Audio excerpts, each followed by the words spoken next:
sit because if I stand, I'll probably forget everything. So I'm gonna get comfy. First off, I'd just like to thank everyone who's made this possible. Jared, Chris, Melanie, Shay, if he would have been here. Arena Talks it has so much momentum.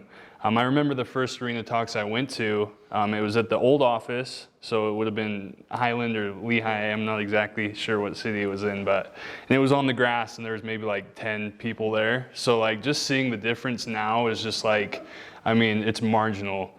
And yeah, I'm really just kind of blessed and super grateful that I have this opportunity to speak. And I just kind of want to tell my story. I'm not really going to focus as much on the hell that I went through because, I feel like we've all been there. Everyone has their own personal hell. We all experience different things, and whatever that is to one person or another may be different, but we all experience it.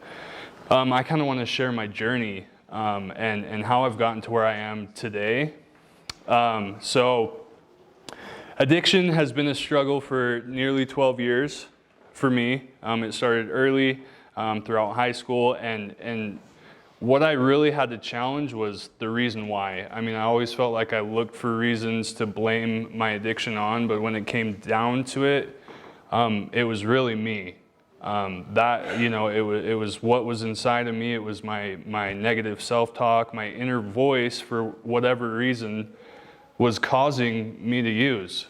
And it took a long time for me to kind of just like realize that and seek help in a way that would help me manage what I was going through.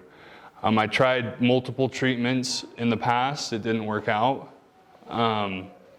And I think a big part of it was that I was going back to the same environment after I'd leave these treatments. So I would learn, a lot of the same things that I've learned throughout I Am Recovery, but I was going back to the same environment, and I didn't really tackle the things that were really hurting me on the inside, the roots, the things that had really just embedded themselves in me personally.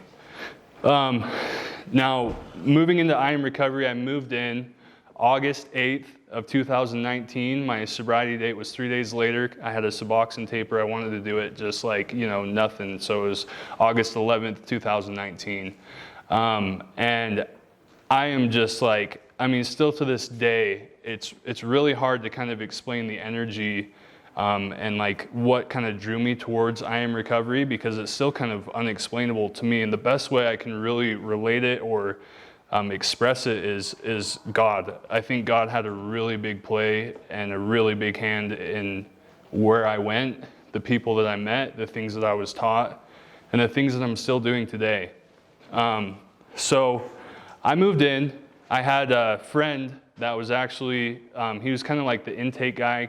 I don't know if Ryan still does that, but he was kind of like the Ryan Hymas. And he got me into the program. I'd known the house manager at the time, just from, previous things. And so I kind of felt like I had some familiar, oh, that's a tough word to say, familiarity, there we go, in the house, which, it made it super comfortable for me at first. And that was a huge reason in why I stayed is the people that were there. And that actually, is going to come into play with a lot of my recovery, is the people that I surround myself with and the people that have been there for me. And I'll come back to that. But I moved in, I knew a few people, and I really wanted to do this different because I'd reached a spiritual bankruptcy on my last time out, and I didn't know what to do. And this was kind of one of the first times I was more willing. A lot of the other times I went to treatment, I kind of had pressure. And so this time was different. It was kind of me seeking out this change, and just I wanted something different is what it was. So I moved into the house, and I tried to do everything just follow the rules. I tried to do everything that my house manager told me to do, because I figured you hear so many times that, if your way isn't working, you got to listen to the people who have been through it and who know what they're doing. So I tried to really embrace that. And it started off really well for me. I had a really good structure, which I feel like is a huge piece in recovery, and that's why I feel like the house is so good, because it's structured. And so I had structure, I had rules. I got a job really early on. I think it was a week after moving in, I got a job. But on top of that, I had group every day. I met with my therapist, and I met with my life coach. And these things at first I had a really poor attitude towards. And I feel like it's safe to assume that there's people in the house maybe today that have a poor attitude between meeting with your therapist, going to group, your life coach. Like, it feels like it's a lot of stuff every single day. And there was times where I was just like, I don't want to go to group. I just want like time for me. But looking back now, it's been such a big blessing that it was, for the first like 6 months of my recovery, that it was group work. I'm living in the house. It was following the rules and all of that. I feel like those were the foundation and kind of the building blocks of what really helped me in my recovery. Now, after a few months in the house, I think it was like 3 or 4 months, I moved to management. And this is another thing that really helped me progress. I mean, it took me just from being here and staying sober to like having responsibility and like really working. And I feel like that's a big thing, is actually doing the work. Because I mean, you can come to group, you can be there, but taking that in and applying what you learn to your life is, it's a marginal type difference. You're going to see a marginal difference if you actually do that. At least I did personally.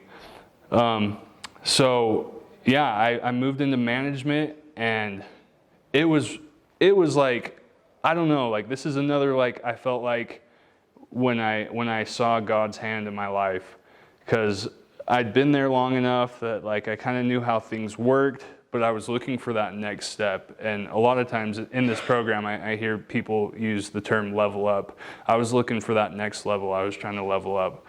And it happened.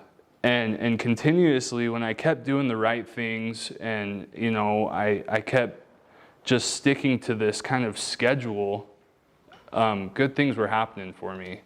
And so I wanted that level up. And continuously I got that with, with time, I kept leveling up. Well, I reached a point, and I remember this was like a big deal for me. I reached a point where I just wanted that next level so bad that I was going kind of crazy. And I met with my life coach, I met with Jared, I met with a few other people that said, you got to take a moment to look back at everything you've done and just be okay with where you're at. And that was huge for me, because in early recovery, it just felt like so many things were happening so fast, and you're going from 0 to 100, so fast that once you're at 100 and once you're feeling good about yourself and you're in a good place, those next levels are kind of hard to reach. And honestly, I feel like speaking here tonight is like my next level. Like, this is my hard, this is my next hard thing that I have to do and I have to go through. And on the drive down here, I was telling Maria, like, I am so nervous. Like, this is, I was just telling her, I'm gonna bomb this.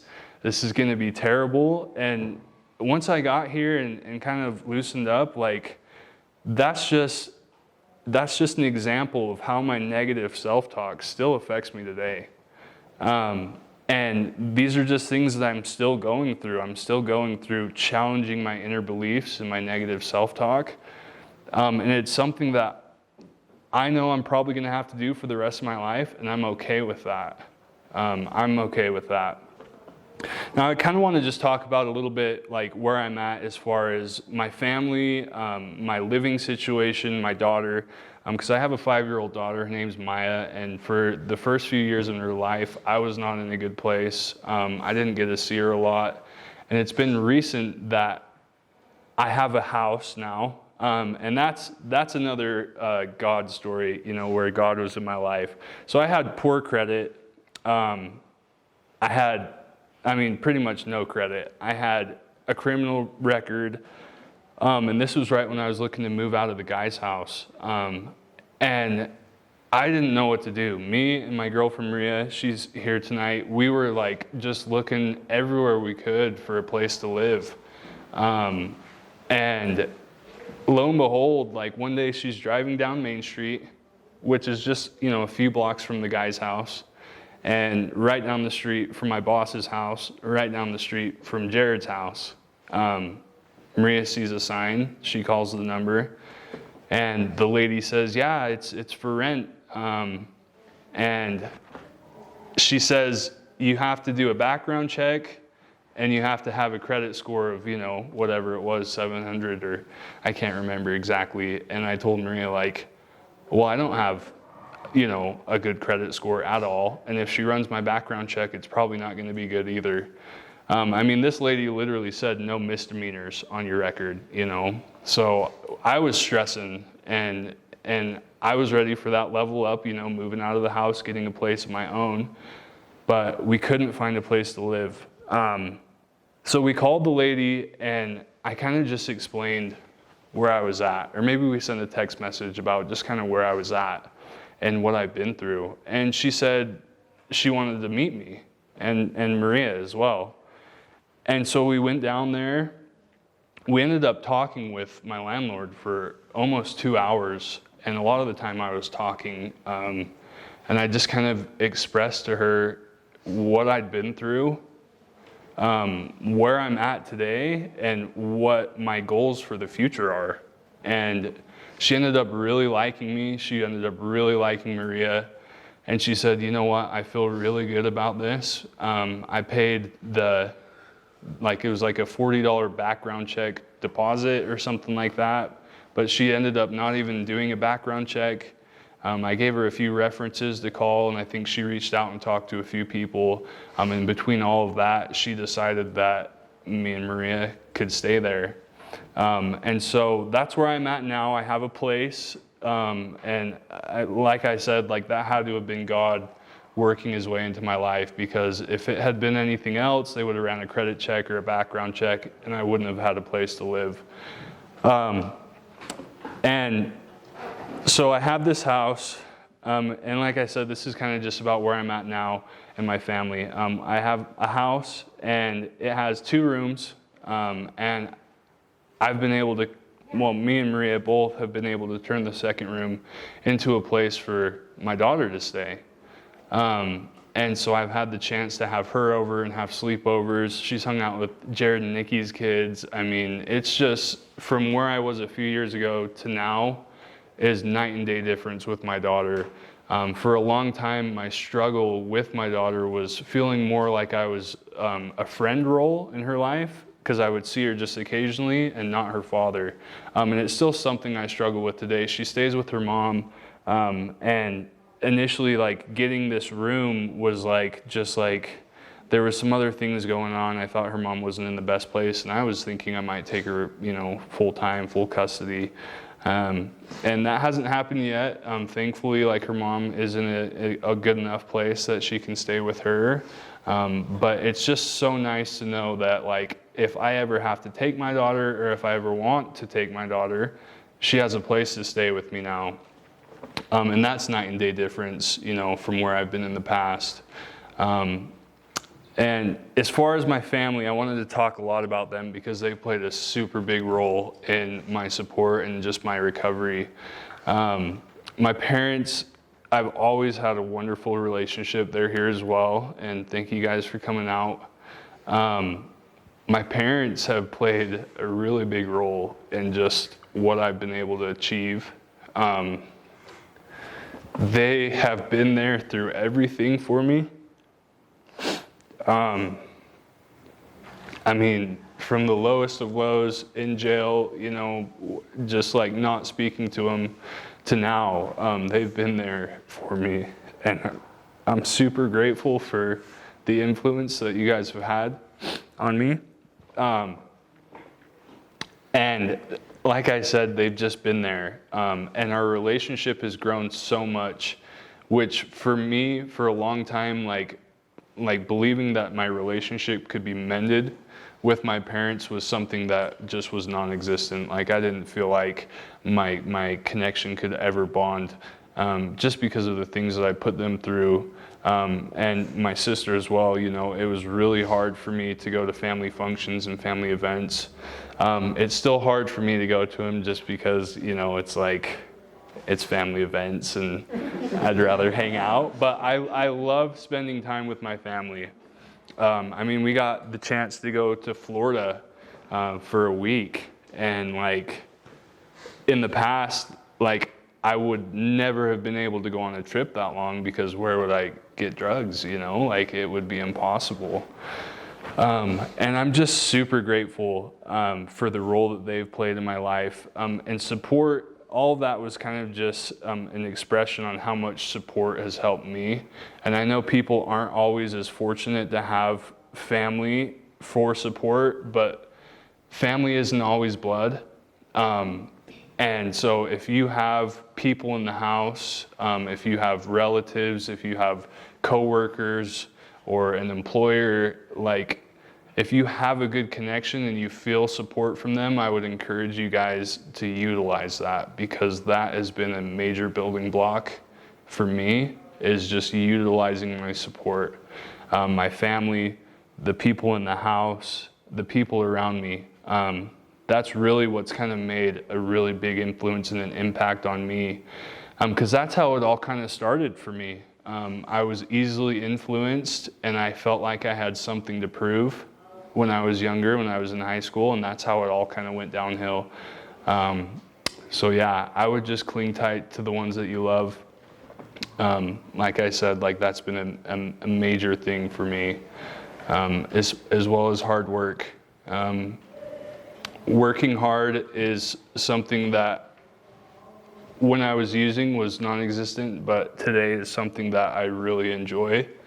Going to work every single day, as many days a week as I can, and being blessed to have an awesome boss. He's here tonight as well. That's really helped me. And just that structure, like I said, like I've kind of adapted a different structure from when I was living in the house, and I changed my environment to where I am now. And I've just kind of adapted that structure. So that's another thing that's really important. And I wanted to kind of talk a little bit about that environment. I thought this was a really cool thing. My sister actually shared this with me. There's a lady named Lee Robbins, and she was like a psychiatrist. She studied like social or like behavioral, like epidemic type things. I'm not sure exactly what it is. I did a little bit of research, so I didn't sound like a complete idiot up here. But Lee Robbins did a study on the soldiers in Vietnam. And she did a study on how many of these soldiers used heroin or became, you know, physically dependent on heroin. And the numbers were crazy. It was like 40%. And then it was like 80% had tried it, and like 20% were like, you know, completely addicted. And then she did a study on those same soldiers when they got back. And it was like 1% that was still like dependent on it. And I thought that was really interesting. And I guess what it was the change in environment.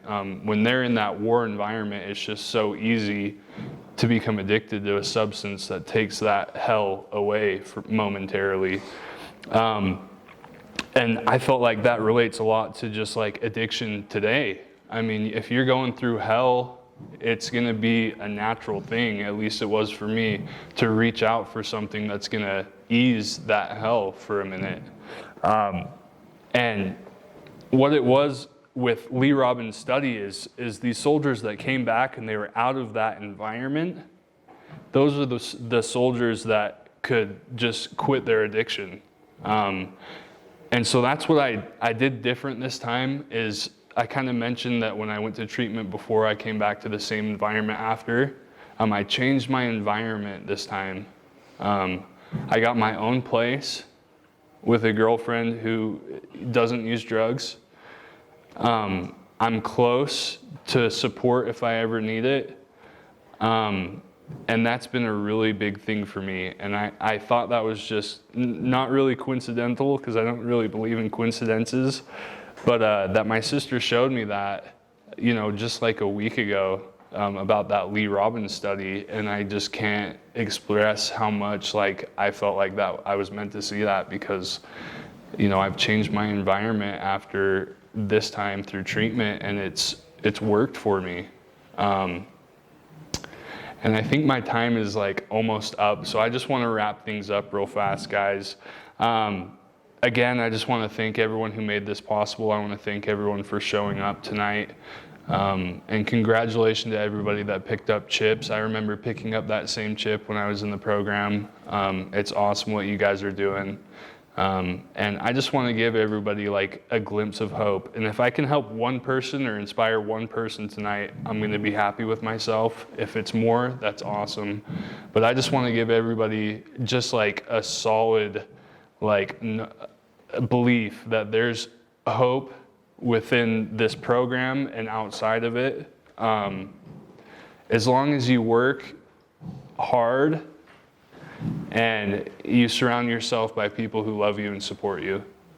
And thank you guys so much for your time tonight.